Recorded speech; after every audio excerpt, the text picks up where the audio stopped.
Hi friends, ఇదైతే మనకి Indian coast guard CGEPT 02/2024కి సంబంధించినటువంటి నావిక్ జీడీ ఏదైతే ఉందో 260 వేకెన్సీస్కి సంబంధించినటువంటి అప్లికేషన్ ఆన్లైన్ ప్రాసెస్ అయితే మనకి 13 అనమాట. ఫిబ్రవరి 2024 స్టార్ట్ చేశారు. ఇంకా 27 ఫిబ్రవరి 2024 5:30 PM అయితే ఇది అప్లికేషన్ ఆన్లైన్ ప్రాసెస్ అయితే అయిపోతుంది అనమాట. దీనికి సంబంధించి మనకి మేల్ ఇండియన్ సిటిజన్స్ అందరూ కూడాను దీనికి ఎలిజిబుల్ అయితే అవుతారనమాట. ఈ నావిక్ జీడీకి సంబంధించి మనకి 10+2 అంటే ఇంటర్మీడియట్ అయితే పాస్ అయితే ఉండాలన్నమాట. ఫిజిక్స్ అండ్ మ్యాథ్స్ సబ్జెక్ట్స్ కూడా మనం చదువుకొని అయితే ఉండాలన్నమాట. అంటే ఇంటర్ విత్ ఫిజిక్స్ అండ్ మ్యాథ్స్లో మనం చదువుకొని అయితే ఉండాలి. అలాగే ఫ్రెండ్స్, మనకి ఏజ్ లిమిట్కి సంబంధించి 18 to 22 ఇయర్స్ అనమాట. అయితే ఇక్కడ 2 డేట్స్ అయితే ఇవ్వడం జరిగింది. ఈ డేట్స్ మధ్య మీరు కనుక బారన్ అయ్యి ఉంటే, లేకపోతే మీ డేట్ ఆఫ్ బర్త్ కనుక ఈ 2 డేట్స్ కలుపుకొని ఈ డేట్స్ మధ్య ఉంటే కనుక మీరు దీనికి ఎలిజిబుల్ అయితే అవుతారనమాట. 1 సెప్టెంబర్ 2002 అలాగే 31 ఆగస్టు 2006 అనమాట. దీనికి అదనంగా SC/ST వాళ్ళకి ఒక 5 ఇయర్స్ అంటే వాళ్ళకి 27 ఇయర్స్ వరకు అప్లై అయితే చేసుకోవచ్చు.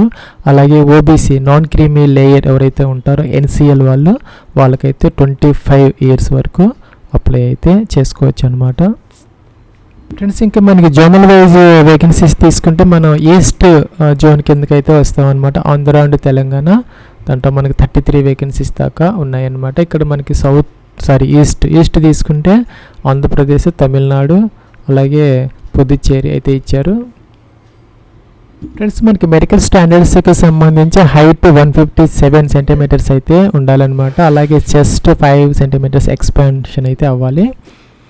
అలాగే మన హియరింగ్ ఇవన్నీ కూడా మనకి నార్మల్గా అయితే ఉండాలన్నమాట. అలాగే ఫీజుకి సంబంధించి ఫ్రెండ్స్, మనకి SC/ST వాళ్ళకైతే ఫీజు లేదనమాట, 0 ఫీజు. అదర్స్కి మాత్రం 300 రూపీస్ అయితే మనం అప్లికేషన్ ఆన్లైన్ ప్రాసెస్లో ఆన్లైన్లో అయితే మనం పే చేసుకునే అవకాశం అయితే ఉన్నదనమాట. SC/ST వాళ్ళకి నిల్లు, మిగతా వాళ్ళకి 300 రూపీస్ అనమాట. ఫ్రెండ్స్, ఇంకా మనకి స్టేజ్ 1 వచ్చేసరికి ఏప్రిల్ మిడ్ కానీ మంత్ ఆఫ్ ఎండ్లో కానీ 2024లో కండక్ట్ చేసే అవకాశాలు ఉన్నాయి. స్టేజ్ 2 వచ్చేసరికి మనకి మే మధ్యలో కానీ లేకపోతే లాస్ట్లో కానీ కండక్ట్ చేస్తారనమాట. ఇంకా స్టేజ్ 3కి సంబంధించి అక్టోబర్లో అయితే 2024లో ఇదైతే కండక్ట్ చేయడం జరుగుతుంది. ఫ్రెండ్స్, ఇంకా అప్లికేషన్ ఆన్లైన్ ప్రాసెస్కి సంబంధించి ఇదైతే మనకి అఫీషియల్ లింక్ అనమాట. ఇక్కడ ఇండియన్ కోస్ట్ గార్డ్ CGEPT 02/2024కి సంబంధించి ఇదైతే సైన్ ఇన్ ఫామ్ అనమాట. ఇక్కడ ఈమెయిల్ ID, పాస్వర్డ్ క్యాప్చర్ ఇచ్చేసి మనం లాగిన్ అప్లికేషన్ ఫామ్ అయితే ఫిల్ అవుట్ చేసుకోవాలి. దానికన్నా ముందు ఇక్కడ మనకి క్రియేట్ అకౌంట్ అని ఉంది, దీని మీద క్లిక్ చేసి మొదట మన అకౌంట్ అయితే మనం క్రియేట్ చేసుకోవాలన్నమాట. దీనికి మనం లైవ్ ఫోటో కూడాను మనం అప్లోడ్ చేయాల్సిన అవసరం అయితే ఉంటుంది. అంటే ఆఫ్లైన్ JPG ఫార్మేట్లో అది అప్లోడ్ చేయాలి. దాంతోపాటు మన కెమెరా ముందు కూర్చొని వెబ్ క్యామ్ ముందు లైవ్ ఫోటో కూడా అప్లోడ్ చేయాలి. కాబట్టి మీరు ఈ యొక్క కెమెరా ఉన్నటువంటి ఆ యొక్క కంప్యూటర్ ముందు కూర్చొని అయితే మీదైతే చేయాల్సిన అవసరం అయితే ఉంటుంది అనమాట. ఫ్రెండ్స్, ఇది మనకి సైన్ అప్ ఫామ్ అనమాట. ఇక్కడ మనకి నోట్ అయితే ఇచ్చారు. మన నేమ్ అనేది 10th క్లాస్ మార్క్ లిస్ట్ ప్రకారం అయితే ఉండాలి. అయితే మన ఇక్కడ ఇచ్చినటువంటి అన్ని డీటెయిల్స్ కూడాను ఈ ఫాదర్స్ నేమ్ కానీ, మీ నేమ్ కానీ, అలాగే మీ యొక్క మదర్స్ నేమ్ కానీ, ఈ యొక్క డాక్యుమెంట్స్ అన్నిట్లో మన ID కార్డు కానీ, ఇంకా SC/ST OBC EWS సర్టిఫికేట్ ఏవైతే ఉంటాయో వాటిల్లో కూడా అన్నిట్లో కూడా ఒకే రకంగా మ్యాచ్ అయితే అవ్వాలన్నమాట. సో అదైతే జాగ్రత్తగా చూసుకొని మనం ఇక్కడ డీటెయిల్స్ అయితే ఎంటర్ చేసుకోవాలి. ఇక్కడ మా యొక్క నేమ్ ఏదైతే ఉందో 10th క్లాస్ ప్రకారం జాగ్రత్తగా మిస్టేక్స్ లేకుండా అన్ని రికార్డ్స్లో ఉన్నట్టుగా మనం జాగ్రత్తగా అయితే ఎంటర్ చేసుకోవాలి. ఫాదర్స్ నేమ్ ఎంటర్ చేయాలి. అలాగే మీ యొక్క మదర్ నేమ్ అనమాట ఇక్కడ పూర్తిగా అయితే మనం ఎంటర్ అయితే చేసుకోవాలి. కిందకి రావాలి, నేషనాలిటీ ఇండియన్ సెలెక్ట్ చేసుకోవాలి. అలాగే మీరు ఓన్లీ మెయిల్ కాబట్టి మెయిల్ సెలెక్ట్ చేసుకోవాలి. ఈమెయిల్ ID అనమాట, మీ యొక్క ఈమెయిల్ ID ఇక్కడ ఎంటర్ చేయాలి. అదైతే కన్ఫర్మ్ అయితే చేయాలన్నమాట. సెకండ్ టైము ఈ విధంగా చేసిన తర్వాత ఇక్కడ మనకి మొబైల్ నెంబర్, మీ యొక్క 10 డిజిట్ మొబైల్ నెంబర్ ఏదైతే ఉందో ఎంటర్ చేయాలన్నమాట. జనరేట్ OTP అనాలి. OTP వస్తుందా వెరిఫై చేయాలి. ఇక్కడ మనకి OTP అని SMS అనమాట, ఫోన్కి వస్తుంది, ఇక్కడ ఎంటర్ చేయాలి. అలాగే ఈమెయిల్కి వచ్చినటువంటి OTPని ఇక్కడ వెరిఫై చేయాలన్నమాట. Where did you get information about Indian coast guard recruitment, ఈ రిక్రూట్మెంట్ గురించి మీకు ఎలా తెలిసిందని అడుగుతున్నారనమాట. న్యూస్ పేపరా లేకపోతే ఫ్రెండ్సా, టెలివిజనా, ఇంకా ఏదైతే ఉంది ఏదైనా మీరు సెలెక్ట్ అయితే చేసుకోవచ్చు. సపోజ్ ఎంప్లాయ్మెంట్ న్యూస్ అలాగా ఇక్కడ సబ్మిట్ అనే బటన్ ఉంది, దీని మీద క్లిక్ అయితే చేయాలన్నమాట. ఫ్రెండ్స్ మనం సక్సెస్ఫుల్గా అయితే రిజిస్టర్ అయితే అయ్యామన్నమాట. మనకి సైన్ ఇన్ అయితే అవ్వాలన్నమాట. ఇక్కడ ఈమెయిల్ ఐడి మీరు అక్కడ రిజిస్ట్రేషన్ ఏదైతే ఆ యొక్క ఈమెయిల్ ఐడి ఇచ్చారో రిజిస్టర్డ్ ఈమెయిల్ ఐడి, మీకు పాస్వర్డ్ అనేది మీకు SMS అయితే వచ్చి ఉంటుంది అనమాట. రిజిస్టర్డ్ మొబైల్ నెంబర్కి ఎంటర్ చేయాలి. ఇక్కడ ఈ క్యాప్చా అయితే మనం ఎంటర్ అయితే చేయాలన్నమాట. చేసిన తర్వాత లాగిన్ అయితే అవ్వాలి. ఫ్రెండ్స్ మనకి రీసెట్ పాస్వర్డ్కి ఒక ప్రాంప్ట్ అయితే వచ్చిందనమాట. Password length should be 18 to 16 characters, అంటే మనం 8 నుంచి 16 క్యారెక్టర్స్ మధ్య ఒక అప్పర్ కేసు, లోయర్ కేసు, ఒక నెంబరు, అలాగే ఇక్కడ ఇచ్చినటువంటి ఒక స్పెషల్ క్యారెక్టర్తో ఒక న్యూ పాస్వర్డ్ క్రియేట్ చేసుకొని అదైతే కన్ఫర్మ్ అయితే చేసుకోవాలి. ఈ క్యాప్చా అయితే మనం ఈ బాక్స్లో ఎంటర్ అయితే చేసిన తర్వాత ఇక్కడ కంటిన్యూ అయితే చేసుకోవాలి. ఫ్రెండ్స్ మనం పాస్వర్డ్ సక్సెస్ఫుల్గా అయితే రీసెట్ చేసుకున్నాము.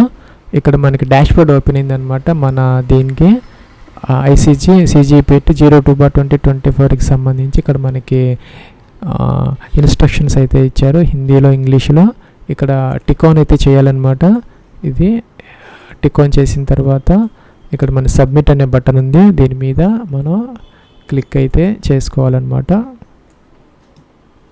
ఫ్రెండ్స్ ఇక్కడ మనకి పర్సనల్ ఇన్ఫర్మేషన్ అయితే ఫిల్ అవుట్ చేసుకోవాలి. మన నేము, ఫాదర్స్ నేము, అలాగే మదర్స్ నేమ్ అక్కడ రిజిస్టర్లో ఇచ్చాము. అక్కడ మన సైన్ అప్ ఫామ్లో ఆటోమేటిక్గా వస్తున్నాయి అనమాట, మనం ఏం చేయనవసరం లేదు. ఇక్కడైతే మీరు సెకండ్ ఆల్టర్నేటివ్ ఈమెయిల్ ఐడి ఉంటే కనుక ఎంటర్ చేసుకోవాలి, లేకపోయినా పర్వాలేదు అనమాట. ఇదైతే ఆప్షనల్. సో మనం స్టార్ మార్క్ పెట్టినవి మాత్రం కంపల్సరీగా ఫిల్ అవుట్ చేయాలి. నేషనాలిటీ ఇండియన్ ఆటోమేటిక్గా వచ్చింది, జెండర్ మెయిల్ ఆటోమేటిక్గా వచ్చింది, మన మొబైల్ నెంబర్ ఇక్కడ చూపిస్తున్నారు. అలాగే సెకండ్ ఆల్టర్నేటివ్ మొబైల్ నెంబర్ ఏదైనా ఉంటే సెకండ్ ఇక్కడ ఎంటర్ చేయాలన్నమాట ఈ బాక్స్లో, లేదంటే ఆప్షనల్ అనమాట. స్టార్ మార్క్ లేదు కాబట్టి మనం దానిని స్కిప్ చేసుకోవచ్చు. మెరిటల్ స్టేటస్ మీరు మ్యారీడా అన్మ్యారీడా సెలెక్ట్ అయితే చేసుకోవాలి. అలాగే do you have Aadhaar card, మీకు ఆధార్ కార్డ్ నెంబర్ ఉంటే కనుక ఇక్కడ ఎస్ అయితే పెట్టాలన్నమాట, లేకపోతే నో పెట్టాలి. ఫ్రెండ్స్ మనకి ఆధార్ కార్డ్ నెంబర్ కనుక మీరు సెలెక్ట్ చేసుకుంటే మీరు ఉంటే కనుక ఇక్కడ ఆటోమేటిక్గా వస్తుందన్నమాట. ఇక్కడ ఆధార్ కార్డ్ నెంబర్ ఎంటర్ చేయాలి. సెకండ్ టైం కన్ఫర్మ్ అయితే ఇక్కడ చేయాలన్నమాట. ఇది టిక్ ఆన్ కూడా చేయాలి. టిక్ ఆన్ చేయటం అంటే మీ యొక్క కన్సెంట్ అడుగుతున్నారనమాట. మీరు తర్వాత మీ ఎగ్జామినేషన్కి వెళ్ళినప్పుడు మీ యొక్క ఫింగర్ ప్రింట్ తీసుకొని ఈ యొక్క ఆధార్తో అయితే వాళ్ళు దాన్ని ఆథెంటికేట్ చేసుకుంటారనమాట. దానికి మీ కన్సెంట్ అయితే అడుగుతున్నారు. ఇక్కడ మీరు టిక్ ఆన్ అయితే చేయాలన్నమాట. ఒకవేళ మీకు ఆధార్ కార్డు లేకపోతే ఇక్కడ నో పెట్టుకుంటే కిందకు వచ్చేస్తే ఇక్కడ driving licence, passport, voter ID, PAN card ఇలాగైతే వస్తాయి. మీరు ఏదైనా సెలెక్ట్ చేసుకొని ఆ కార్డ్ నెంబర్ ఇక్కడ ఎంటర్ చేయాలి. ఇక్కడ సెకండ్ టైం అయితే కన్ఫర్మ్ అయితే చేయాలన్నమాట. Candidate is to bring same ID card provided here in original all stages of recruitment అనమాట. మీరు 3 స్టేజెస్ ఆఫ్ అప్లికేషన్ ప్రాసెస్లో రిక్రూట్మెంట్ ప్రాసెస్లో మీరు ఏదైతే ఐడి కార్డు ఇస్తారో ఆ యొక్క 3 స్టేజెస్కి మీరు దీనిని ఒరిజినల్ క్యారీ చేయాల్సిన అవసరం అయితే ఉంటుందన్నమాట. సో జాగ్రత్తగా సెలెక్ట్ అయితే చేసుకొని ఆ కార్డ్ నెంబర్ అయితే 2 times మెన్షన్ అయితే చేయాలన్నమాట. Name on the ID card, మీరు ఏదైతే ఐడి కార్డ్ సెలెక్ట్ చేసుకున్నారో దాని మీద పేరు ఏమున్నది జాగ్రత్తగా కార్డు దగ్గర పెట్టుకొని ఎంటర్ చేయాలన్నమాట. అలాగే permanent identification mark on the body, మీకు విజిబుల్ మోల్స్ ఉంటాయి కదా పుట్టుమచ్చలు, అది 10th class మెమోస్లో ఎంటర్ చేయాలి. సపోజ్ రైట్ హ్యాండ్ మిడిల్ ఎక్కడ ఉన్నది ఆ యొక్క మోల్ అనేది ఈ విధంగా ఎంటర్ అయితే చేయాలి. పర్మనెంట్ ఐడెంటిఫికేషన్ మార్క్ 2 అనమాట. ఇక్కడ మనం ఈ విధంగా ఎంటర్ అయితే చేసుకోవాలన్నమాట. ఎగ్జాక్ట్ పొజిషన్ దాంట్లో ఏదైతే ఉన్నాయో డాక్యుమెంట్స్లో అదే మెన్షన్ అయితే చేయాలి. అక్కడైతే మనకి మోల్స్ అయితే ఉండాలన్నమాట. వాళ్ళు చెక్ చేసినప్పుడు క్యాండిడేట్ కేటగిరీ అనమాట, యువరా, ఓబీసీ, ఎన్సీఎలా, ఇంకా ఏడబ్ల్యూఎస్ఐ, ఎస్సీనా, ఎస్టీనా సెలెక్ట్ అయితే చేసుకోవాలన్నమాట. SC ST candidates availing their respective quota must ensure that valid category certificate, మీకు వ్యాలిడ్ యొక్క కేటగిరీ సర్టిఫికెట్ అయితే ఉండాలన్నమాట. సో అది ఉన్న వాళ్ళు మాత్రమే సెలెక్ట్ చేసుకోవాలి. ఇంకా date of issue of category certificate, మీకు ఎప్పుడు ఇష్యూ చేశారు కేటగిరీ సర్టిఫికేట్, ఇక్కడ మన డేట్ అనమాట క్యాస్ట్ సర్టిఫికేట్. అలాగే సర్టిఫికేట్ వ్యాలిడిటీ డేట్ అయితే మెన్షన్ అయ్యిందా, లేకపోతే ఆల్వేస్ వ్యాలిడా, అంటే వ్యాలిడిటీ లేకపోతే పై తీసుకోవాలి.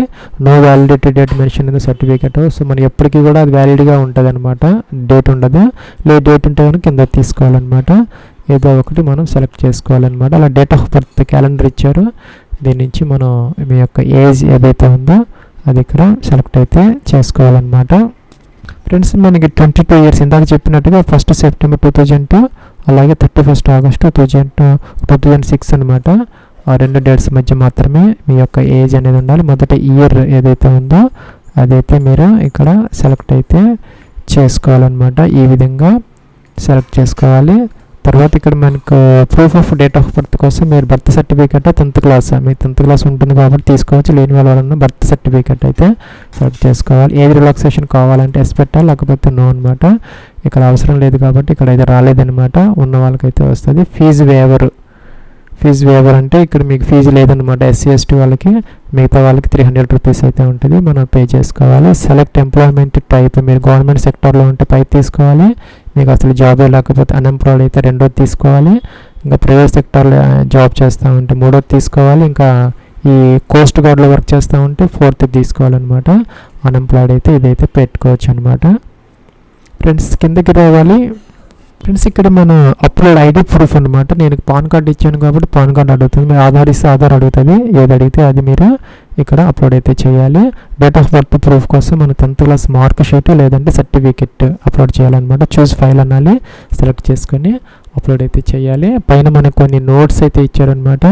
ఫ్రెండ్స్ మనకి ఇక్కడ నోట్ అయితే ఇచ్చారనమాట, జాగ్రత్తగా చూసుకోవాలి. Candidate is to scan the original documents, అంటే మన ఒరిజినల్ డాక్యుమెంట్స్ మాత్రమే స్కాన్ చేసి ఈ యొక్క ఐడి ప్రూఫ్ అలాగే ఈ డేట్ ఆఫ్ బర్త్ ప్రూఫ్ అయితే అప్లోడ్ అయితే చేసుకోవాలన్నమాట. ఇక్కడ నైదర్ ఫోటో కాపీ నార్ సెల్ఫ్ అటెస్టెడ్ ఫోటోగ్రఫీ కూడా మనం అప్లోడ్ చేయకూడదు అనమాట. నార్ ఆర్ నైదర్ అన్నారు కాబట్టి అప్లోడ్ చేయకూడదు. కేవలం ఒరిజినల్ డాక్యుమెంట్స్ మాత్రమే అప్లోడ్ చేయాలి. అది కూడా JPG ఫార్మేట్లో 50 to 150 KB మధ్య. ఆ యొక్క డాక్యుమెంట్స్ ఏవైతే ఉన్నాయో హిందీలో లేదంటే ఇంగ్లీష్లో మాత్రమే ఉండాలన్నమాట. ఇదన్నమాట, జాగ్రత్తగా చూసుకొని ఇవన్నీ అప్లోడ్ చేసుకోవాలి. ఇంకా మీకు డౌట్ ఉంటే ఇక్కడ స్పెసిఫైన్ ఇచ్చారు, దీని మీద క్లిక్ చేస్తే మీకు ఇక్కడ స్పెసిఫైన్ వస్తాయి. అలాగా దాని ప్రకారం ఉండాలన్నమాట మీరు అప్లోడ్ చేసేటటువంటి డాక్యుమెంట్స్. ఫ్రెండ్స్ మనకి ఇక్కడ నాట్ యాక్సెప్టబుల్ డాక్యుమెంట్స్ అని ఇచ్చారనమాట. గ్రీన్ కలర్లో ఉన్నది ఇలా ఉండాలన్నమాట. ఇదైతే యాక్సెప్టబుల్, ఇలా ఉన్నవైతే మనకి నాట్ యాక్సెప్టబుల్ డాక్యుమెంట్స్ అనమాట. సో దానిని మనం జాగ్రత్తగా అప్లోడ్ అయితే చేసుకున్న తర్వాత ఇక్కడ సేవ్ అనే బటన్ ఉంది, దీని మీద క్లిక్ అయితే చేయాలి. ఫ్రెండ్స్ మనకి నెక్స్ట్ ఇలా అయితే వచ్చిందనమాట. ఇక్కడ post eligible to apply as per vacancy category and date of birth ఇచ్చాము. మనం ఇచ్చినటువంటి దాని ప్రకారం మనకి నావిక్ GD మాత్రమే వచ్చింది. ఈసారి వేకెన్సీస్ ఓన్లీ నావిక్ GD అనమాట. దీనికి సంబంధించి ఇంటర్మీడియట్ పాస్ అయి ఉండాలి. మ్యాథ్స్ ఫిజిక్స్ సబ్జెక్ట్స్గా చదువుకొని అయితే ఉండాలన్నమాట. దీని మీద క్లిక్ అయితే చేయాలన్నమాట. ఇలా అయితే వచ్చింది, సేవ్ చేసుకోవాలి. ఫ్రెండ్స్ ఇక్కడ 10th క్లాస్ డీటెయిల్స్ మనం ఎంటర్ చేసుకోవాలి. తర్వాత ఇంటర్మీడియట్ డీటెయిల్స్ అప్లోడ్ చేసుకోవాలన్నమాట. 10th mark sheet certificate upload చేయాలి స్టేజ్ 2లో. అలాగే ఇన్ కేస్ ఆఫ్ CGPA కానీ గ్రేడ్ సిస్టమ్ ఉంటే కనుక కన్వర్షన్ ఫార్ములా ఏదైతే ఉంటుందో దాన్ని అప్లోడ్ అయితే చేసుకోవాలన్నమాట. స్టేజ్ 2లో CGPA పర్సంటేజ్కి సంబంధించినటువంటి ఆ యొక్క ఫార్ములా డాక్యుమెంట్ స్టేజ్ 2లో అప్లోడ్ చేయాలని చెప్తున్నారు. If you have additional certificate the document of the same need to be uploaded అనమాట. అలాగే enter proper certificate number instead of serial number అనమాట. సీరియల్ నెంబర్ కాకుండా మీ యొక్క ప్రాపర్ సర్టిఫికేట్ 10th క్లాస్ లేదా వాళ్ళకి సంబంధించిన డాక్యుమెంట్ సీరియల్ నెంబర్ కాకుండా certificate number అయితే మనం ఇక్కడ ఎంటర్ అయితే చేసుకోవాలన్నమాట. జాగ్రత్తగా సర్టిఫికేట్ నెంబర్ ఎంటర్ చేయాలి, సీరియల్ నెంబర్ కాదనమాట. ఫ్రెండ్స్ కిందకి రావాలి. Did you pass 10th class అని అడుగుతుంది. 10th క్లాస్ మీరు పాస్ అయ్యారా అడుగుతున్నా, ఎస్ పెట్టాలి. సెలెక్ట్ ఎడ్యుకేషన్ బోర్డ్ అనమాట. ఇక్కడ అన్ని బోర్డ్స్ వస్తున్నాయి, అయితే సెలెక్ట్ అయితే చేసుకోవచ్చు. Board of secondary education Andhra Pradesh అన్నది, అలాగే అన్నీ ఉంటాయన్నమాట. సెలెక్ట్ చేసుకోవాలి. ఏదైనా ఏదన్నా ఉంటే మనకి ఇక్కడ అదర్స్ అయితే ఏం లేదు, అదర్స్ లేదు కాబట్టి జనరల్గా అన్నీ ఉంటాయి. సో అదర్స్ ఇవ్వలేదంటే కంపల్సరీ అన్నీ ఉంటాయి అన్నమాట.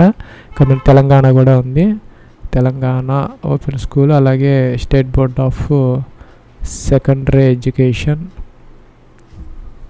ఫ్రెండ్స్ మనకి board of secondary education Telangana కూడా ఉన్నదన్నమాట. మీరు జాగ్రత్తగా దీనిని చూసుకొని సెలెక్ట్ అయితే చేసుకోవాలన్నమాట. నెక్స్ట్ వచ్చేసరికి ఇక్కడ మనకి సర్టిఫికేట్ నెంబర్ అయితే మనం జాగ్రత్తగా ఎంటర్ అయితే చేసుకోవాలి. ఇక్కడ తర్వాత please indicate grading system as per mark sheet. మీకు మార్క్స్ మీ యొక్క మార్క్ షీట్లో పర్సంటేజ్ ఉన్నదా లేకపోతే సిజిపిఏ ఉన్నదా జాగ్రత్తగా చూస్ చేసుకొని సెలెక్ట్ అయితే చేసుకోవాలన్నమాట.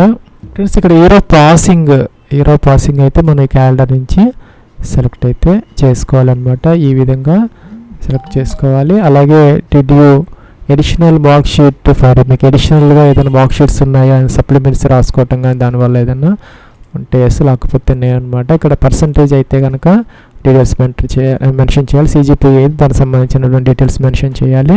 How many subjects were there in 10th class మీకు 10th క్లాస్లో ఎన్ని సబ్జెక్ట్స్ ఉన్నాయి, సపోజ్ 6 or 5 మెన్షన్ చేయాలన్నమాట. ఫ్రెండ్స్ మన నెక్స్ట్ కిందకి రావాలన్నమాట. ఇక్కడ సబ్జెక్ట్స్ మీరు పైన ఎన్ని సబ్జెక్ట్స్ ఇస్తే అన్ని సబ్జెక్ట్స్ కంపల్సరీగా ఇక్కడ మీరు మీ యొక్క 10th క్లాస్ మార్క్ షీట్ ప్రకారం మీకు ఎంత గ్రేడ్ వచ్చింది, మొత్తం గ్రేడ్ ఎంత, మ్యాక్సిమం గ్రేడ్ ఎంత, ఈ విధంగా ఎంటర్ అయితే మీరు చేసుకోవాలన్నమాట. సపోజ్ ఈ విధంగా ఉంటే సెలెక్ట్ చేసుకోవాలి. మీకు ఎంత గ్రేడ్ వచ్చింది, టోటల్ గ్రేడ్ ఎంత. అట్లాగే ఇంకో సబ్జెక్టు ఇంటర్మీడియట్ మీరు పాస్ అయ్యారని అడుగుతున్నారు, ఎస్ పెట్టాలి. బోర్డ్ అనమాట. ఇందాకట్లాగా ఇక్కడ మనకి అన్ని బోర్డ్స్ అయితే ఉంటాయి. State board of intermediate education Andhra Pradesh ఏంటనేది సర్టిఫికేట్ నెంబర్, మీరు సర్టిఫికేట్ నెంబర్ అనమాట, సీరియల్ నెంబర్ కాకుండా సర్టిఫికేట్ నెంబర్ ఎంటర్ చేసుకోవాలి. ఇంకా గ్రేడ్ సిస్టమ్ లేకపోతే పర్సంటేజ్ సిస్టమ్ అడుగుతున్నారు. ఇయర్ ఆఫ్ పాసింగ్ ఆఫ్ ఇదనమాట, ఎప్పుడు పాస్ అయ్యారు ఇంటర్మీడియట్. ఇంకా ఎడిషనల్ మార్క్ షీట్స్ ఉన్నాయని అడుగుతున్నారు, ఉంటే ఎస్ లేకపోతే నో అనమాట. How many subjects and 12th class అనమాట. సబ్జెక్ట్స్ అయితే మీరు 5 or 6 మెన్షన్ అయితే చేసుకోవాలి. ఇందాకట్లాగా ఇక్కడ మీరు ఇక్కడ ఇవైతే ఎంటర్ అయితే చేసుకోవాలి. అలా కిందకి రావాలన్నమాట. ఫిజిక్స్లో మీకు ఎన్ని మార్క్స్ వచ్చాయి, టోటల్ మార్క్స్ ఎంత, సపోజ్ ఈ విధంగా అయితే మీరు ఎంటర్ చేసుకోవాలి. మ్యాథమెటిక్స్లో కూడా మీరు ఇక్కడ ఎన్ని మార్క్స్, మీకు ఎన్ని మార్క్స్ వచ్చాయి ఎంటర్ అయితే చేసుకోవాలి. ఇంకా ఎడిషనల్ సబ్జెక్ట్స్ ఇక్కడ యాడ్ అంటే యాడ్ చేసి ఆ యొక్క ఎడిషనల్ సబ్జెక్ట్స్ కూడా మీరు ఎంటర్ అయితే చేసుకోవచ్చు. ఈ రెండు మాత్రం కంపల్సరీగా ఎంటర్ చేయాలి. తర్వాత మిగిలిన సబ్జెక్ట్స్ కూడా మనం అదే విధంగా ఎన్ని మార్క్స్ వచ్చాయి ఎంత అనేది మీరు ఇక్కడ ఎంటర్ అయితే చేసుకోవాలి. ఫ్రెండ్స్ ఇక్కడ అడ్రస్ డీటెయిల్స్ ఎంటర్ చేసుకోవాలి. కమ్యూనికేషన్ డీటెయిల్స్ అనమాట. ఇక్కడ house, street number, land mark enter చేయాలి. అలాగే ఇక్కడ ఇదైతే అవసరం లేదనమాట. Phone number, land line, country ఆటోమేటిక్గా వచ్చింది. మీ అడ్రస్లో నుంచి స్టేట్, డిస్ట్రిక్ట్, అలాగే సబ్ డిస్ట్రిక్ట్, రూరల్ ఏంటనేది, అలాగే పిన్ కోడ్ అనమాట. ఇంకా పోస్ట్ ఆఫీస్, మీ యొక్క నియరెస్ట్ పోస్ట్ ఆఫీస్. ఇంకా ఇది టిక్ ఆన్ చేస్తే పర్మనెంట్ అడ్రస్, ప్రజెంట్ అడ్రస్ ఆటోమేటిక్గా అయితే వచ్చేస్తాయి. కిందకి రావచ్చు అనమాట. డొమిసైల్ అంటే మీరు స్థిర నివాసం ఉంటున్నటువంటి స్టేట్ ఏంటి, అంటే మీరు ఏ రాష్ట్రంలో పర్మనెంట్ రెసిడెంట్గా ఉన్నారని అడుగుతున్నారనమాట. సెలెక్ట్ చేసుకోవాలి. డిస్ట్రిక్ట్ సెలెక్ట్ చేసుకోవాలి.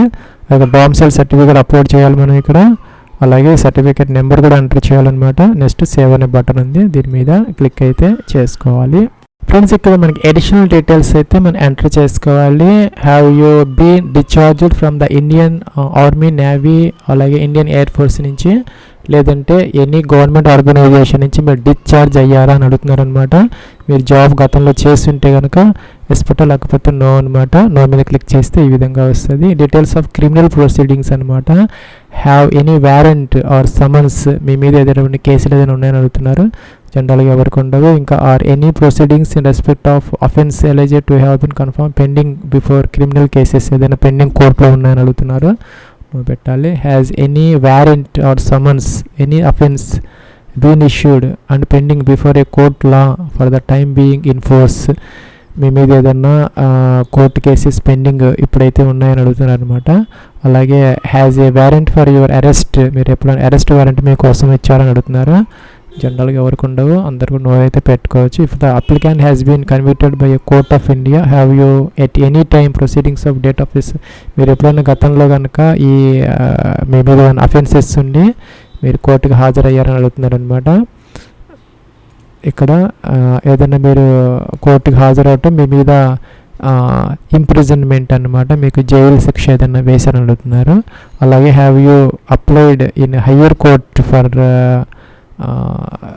Against the conviction of lower court, మీకు లోయర్ కోర్టులో ఏదైనా కేసు వేస్తే మీ మీద మీరు తర్వాత హైకోర్టుకి వెళ్ళటం కానీ అలా చేయటం జరిగితే పెట్టాలి, లేకపోతే నో పెట్టాలన్నమాట. డిబార్మెంట్ అనమాట, మీరు ఐసీజీ నుంచి కానీ, కోస్ట్ గార్డు, ఆర్మీ, నేవీ ఇటువంటి డిఫెన్స్ ఆర్గనైజేషన్స్ నుంచి కానీ ఎప్పుడైనా డిబార్ అయ్యారని అడుగుతున్నారా. జనరల్గా ఎవరికి ఉండవు కాబట్టి మనం ఇవన్నీ నో అయితే పెట్టుకోవాలి, సబ్మిట్ అయితే చేయాలన్నమాట. ఫ్రెండ్స్ ఇక్కడ మనం అప్లోడ్స్ సెక్షన్లో జాగ్రత్తగా పాస్పోర్ట్ సైజ్ ఫోటోగ్రాఫ్ అయితే మనం ఒక బ్లాక్ స్లేట్ మీద చాక్ పీస్తో అయితే మనం ఈ విధంగా మీ పేరు, లాస్ట్ నేము, ఫస్ట్ నేము, అలాగే డిఓపి అంటే date of photo taken date వేసుకొని జాగ్రత్తగా ఇదైతే అప్లోడ్ అయితే మనం చేసుకోవాలన్నమాట. ఈ file name JPG file name passport_photograph అని పెట్టాలి. కాపీ చేసి పేస్ట్ కూడా చేసుకోవచ్చు ఆ ఫైల్కి, అదే అప్లోడ్ చేసుకోండి. సిగ్నేచర్కేమో సిగ్నేచర్ అని పెట్టాలి. ఈ విధంగా సిగ్నేచర్ ఈ విధంగా ఉండాలన్నమాట. సిగ్నేచర్ ఫైల్ నేమ్ సిగ్నేచర్ ఉండాలి. థంబ్ ఇంప్రెషన్కి లెఫ్ట్ థంబ్ ఇంప్రెషన్ మీరు అప్లోడ్ చేయాలన్నమాట. థంబ్ ఇంప్రెషన్ నేమ్ ఇలాగా థంబ్ ఇంప్రెషన్ అనేది ఇలా కాపీ పేస్ట్ చేసి ఆ ఫైల్ నేమ్ మార్చుకొని ఇక్కడ మీరు అప్లోడ్ అయితే చేయాలి. చూస్ ఫైల్ అనాలి, దాని మీద పెట్టి అప్లోడ్ అయితే చేసుకోవాలన్నమాట. ఫ్రెండ్స్ మనకి ఫోటో అనేది ఒక 3 months లోపు తీసుకున్నది అయితే ఉండాలన్నమాట. Should not be older than 3 months అని ఇచ్చారు. ఇదైతే జాగ్రత్తగా అయితే మీరు లేటెస్ట్ ఫోటోగ్రాఫ్ ఇది జాగ్రత్తగా అప్లోడ్ అయితే చేసుకోవాలి. దాంతోపాటు ఇక్కడ మీరు ఇవి అప్లోడ్ చేసిన తర్వాత క్యాప్చర్ మన లైవ్ ఇమేజ్ కూడా మీరు అప్లోడ్ చేసుకోవాలి. Capturing photo make sure to give required permission to the browser అనమాట. మీరు బ్రౌజర్ ఏదన్నా మీకు ప్రాబ్లం ఉంటే దానికి పర్మిషన్స్ ఇచ్చేస్తే మిమ్మల్ని అలౌ చేస్తుంది ఈ క్యాప్చర్ చేసుకునే దానికి. Make sure the room is properly lit, be upright and be frame. Also make use the guider for appropriate head position. మీరు హెడ్ పొజిషన్ చక్కగా ఫేస్ కనపడేలాగా నీట్గా లైట్లు వేసుకొని నీట్గా మీ చీకటి కాకుండా లైట్ వేసుకొని చక్కగా మీరు ఒక కెమెరా ముందుకు కూర్చొని ఆ యొక్క ఫోటో కనిపించేలాగా నీట్గా స్టార్ట్ కెమెరా అంటే ఫొటోస్ క్యాప్చర్ అవుతుంది.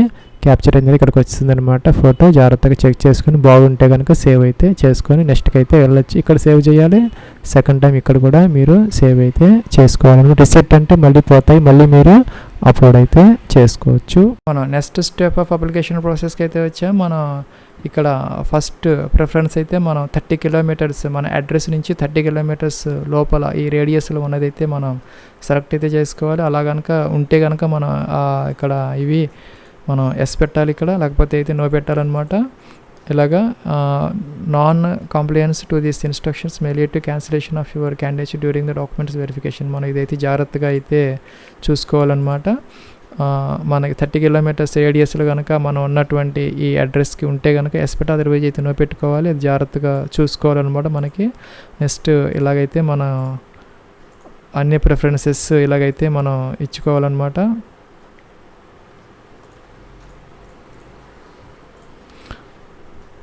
ఫ్రెండ్స్ నేనైతే ఇలాగైతే ఇచ్చాను 5 సేవ్ అన్నాను, ఎట్ అయిపోయింది. Next stage 1 preferences save successfully అని వచ్చింది, ఓకే అన్నాము.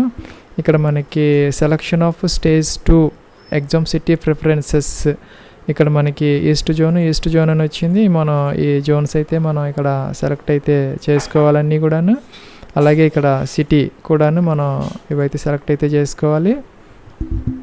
ఫ్రెండ్స్ ఇక్కడ మనం నెక్స్ట్ స్టెప్ ఆఫ్ అప్లికేషన్ ప్రాసెస్కి అయితే వచ్చాం. ఇక్కడ మనకి ప్రివ్యూ అయితే వస్తున్నది. ఇక్కడ మనం ఎడిట్ చేసుకోవచ్చు అనమాట. మనం ఇచ్చినట్టు ఇన్ఫర్మేషన్ అంతా ఎడిట్ చేసుకునే అవకాశం అయితే ఇక్కడ ఉంటుంది. ఫ్రెండ్స్ మనమైతే కిందకు వచ్చేసేయాలి. Have you seen the print preview before the submit అంటే మనం ప్రింట్ ప్రివ్యూ అని మనం చూసుకున్నామని అడుగుతున్నారు. మనం ఎస్ అయితే పెట్టుకోవచ్చు. మనం చూడలేదు కాబట్టి నాకు ఇది అవటం లేదు. ఫ్రెండ్స్ మనం ఇక్కడ సిటీ అయితే ఎంటర్ చేయాలి. మనం ఎక్కడి నుంచి అప్లై చేస్తున్నామో అదనమాట. సపోజ్ హైదరాబాద్ అలాగా ఇదైతే మనం ఇక్కడ మెన్షన్ చేసిన తర్వాత ఇవన్నీ అయితే మనం డిక్లరేషన్ అన్నమాట టిక్ ఆన్ చేసుకొని కిందకు వచ్చేసి ఇక్కడ మనకి ప్రింట్ ప్రివ్యూ అయితే ఉంటుంది. ప్రింట్ ప్రివ్యూ చూసుకుంటే కిందదైతే మనకి ఎనబుల్ అయితే అవుతుంది. ఫ్రెండ్స్ ఇలా మనకి ప్రింట్ ప్రివ్యూ అయితే వచ్చింది. మనం ప్రింట్ తీసుకోవచ్చు. ఇక్కడైతే మనకి మన ప్రింట్ ప్రివ్యూ చూసుకున్నామని అడుగుతున్నారు, ఎస్ పెట్టుకోవాలి. ఇంకా do you want to edit the application or the upload documents if the details in your application are incorrect or the documents are incorrectly uploaded. మనం అప్లోడ్ చేసిన ఏదైనా ఇన్కరెక్ట్ ఉంటే మనం ఎడిట్ కావాలని అడుగుతున్నారనమాట. అని పర్ఫెక్ట్గా ఉన్నాయనుకుంటే ఎస్, అదర్వైజ్ అయితే మనం do you want to edit the application లేదంటే మనం ఏదన్నా డాక్యుమెంట్స్ రాంగ్గా అప్లోడ్ చేస్తే ఎస్ పెట్టుకోవాలి, లేదంటే కనుక నో పెట్టాలన్నమాట. అలాగే do you utilise the edit option after seeing the print preview prior final submission. మనకి ఫైనల్ సబ్మిషన్ చేసే ముందు మనం ఈ ఎడిట్ ఆప్షన్ని మనం యూటిలైజ్ చేసుకున్నామని అడుగుతున్నారు. చేసుకోలేదు కాబట్టి నో పెట్టాము. Do you want to submit the application finally, మీరు ఫైనల్గా ఈ అప్లికేషన్ ఫామ్ సబ్మిట్ చేయాలనుకుంటున్నారా? ఇది ఫ్రెండ్స్ ఇక్కడైతే జాగ్రత్తగా చూసుకోవాలి, ఎందుకంటే మనకి డిక్లరేషన్ ఇస్తున్నారు అనమాట. మనకి తర్వాత ఇవన్నీ మార్చుకునే అవకాశం ఉండదు కాబట్టి నో ఎడిట్ ఆప్షన్ అనమాట. Have you seen the print preview, మీరు ప్రింట్ ప్రివ్యూ చూసుకున్నారా? ఎస్ పెట్టుకోవాలి, చూడకపోతే నో అనమాట. అన్నీ చూసుకోవాలి కంపల్సరీగా. Do you want to edit the application or the upload documents, మీరు ఏదైనా అప్లికేషన్ ఫామ్ ఎడిట్ చేయాలనుకుంటున్నారా, ఇంకా ఏదైనా వేరే డాక్యుమెంట్స్ కాకుండా ఈ తప్పు డాక్యుమెంట్స్ ఇస్తే కరెక్ట్ డాక్యుమెంట్స్ అప్లోడ్ చేయాలనుకుంటున్నారా? అయితే ఎస్, అదర్వైజ్ అయితే నో. అన్నీ బాగుంటే నో, మీరు ఎడిట్ చేయాలనుకుంటే ఎస్. ఇంకా కూడా మనకి did you utilise the edit option, మీరు ఎడిట్ ఆప్షన్ అయినా యూటిలైజ్ చేసుకున్నారు ఆల్రెడీ ఇప్పటికి, అంటే ప్రింట్ ప్రివ్యూ ముందనమాట. నేనైతే చేసుకోలేదు కాబట్టి నో పెట్టాను అనమాట. ఇంకా మీరు ఫైనల్గా సబ్మిట్ చేయాలనుకున్నారు, ఎస్ పెట్టాను, సేవ్ అన్నాను. ఇలా మనకి ఫామ్ అయితే వచ్చింది. ఇక్కడ డిక్లరేషన్ అయితే ఇచ్చారనమాట. ఇవి మనం ఇట్లాగా టిక్ ఆన్ చేయాలి, కిందకి రావాలి. ఇవి కూడా మనం ఇలాగా టిక్ ఆన్ చేయాలి. టిక్ ఆన్ చేసేసి మనం ఇక్కడ కన్ఫర్మ్ డీటెయిల్స్ అయితే చేయాలి. కన్ఫర్మ్ డీటెయిల్స్ అన్నాము. ప్రొసీడ్ టు పేమెంట్ అని వచ్చింది. ప్రొసీడ్ పేమెంట్ ఇక్కడ మనకి గేట్వేస్ అయితే ఇచ్చారు. నేను జనరల్ ఇచ్చాను కాబట్టి, SC ST ఇస్తే ఫీజు ఉంటుంది కాబట్టి నేను మళ్ళీ జనరల్కి మార్చాను అనమాట చూపించడం కోసం. ఇక్కడ మనకి పేమెంట్ గేట్వే అయితే ఓపెన్ అవుతుంది. వెయిట్ చేయాలి ఇక్కడ కాసేపు. ఇది బ్రౌజర్ గేట్వే అయితే ఓపెన్ అవుతుంది. ఇక్కడ మనకి 300 రూపీస్ అయితే ఇచ్చారు. క్రెడిట్ కార్డ్స్ ఉంటే మన దగ్గర ఈ కార్డ్ నెంబర్ డీటెయిల్స్ ఇచ్చి OTP వెరిఫై చేస్తే ఈ పేమెంట్ అయితే జరుగుతుంది. ఇంకా కూడా మనకి నెక్స్ట్ ఇందాక మన ప్రింట్ అయితే ఆల్రెడీ తీసేసుకున్నాము. ఇది ఫ్రెండ్స్ మనకి Indian coast guard Navik GDDB 255 vacancies February 2023కి సంబంధించి application online process. Wish you all the best and success. Have a nice day.